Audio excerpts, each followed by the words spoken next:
pour sauver l'humanité, un seul projet fut formé par Dieu le Père, celui de faire venir sur terre son Fils unique. Il s'est choisi une femme unique, une femme spéciale, gardée sans tache, immaculée, mise à part. Afin de concrétiser son œuvre, elle reçut la charge de porter le Fils de Dieu. Elle s'appelle Marie. C'est ainsi qu'avec maman Marie, Dieu le Père envoya son Fils. Elle fut mise enceinte par l'action de l'Esprit Saint, puis elle alla rejoindre sa cousine Élisabeth, qui en son sein portait de 6 mois une grossesse. Élisabeth fut dans les mois, et Jean-Baptiste, reconnaissant la voix de la mère de son maître, tressaillit de joie. D'allégresse il fut rempli de puiser du sein béni. Oui, elle était la Marie.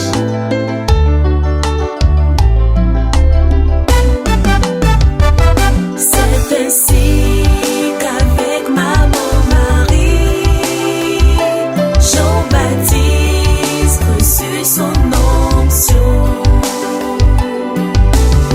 Quand arriva le terme, elle se rendit avec Joseph, non pas dans une auberge, car manquant de place, ce fut dans une étable, loin du confort total.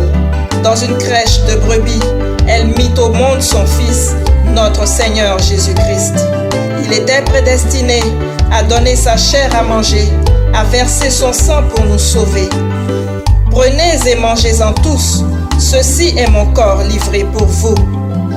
Prenez et buvez-en tous, ceci est mon sang versé pour vous.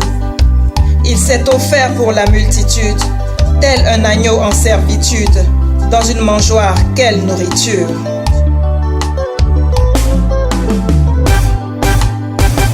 C'est ainsi qu'avec maman Marie, Jésus-Christ entra dans ce monde.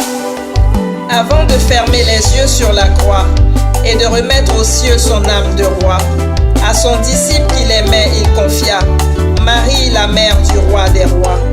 Voici ta mère, il déclara, son bien le plus précieux il céda. Et la Bible nous dit que le disciple l'a pris chez lui. Ma sœur, mon frère, si tu crois que la Bible est toujours actuelle, si tu crois que de Jésus tu es le disciple et que tu l'aimes, alors Marie est ta mère. Fais comme Jean, chez toi tu la prends, appelle-la maman, elle a sa place auprès de lui. Et si tu aimes Jésus-Christ, alors aime et respecte Marie, sa mère, notre mère.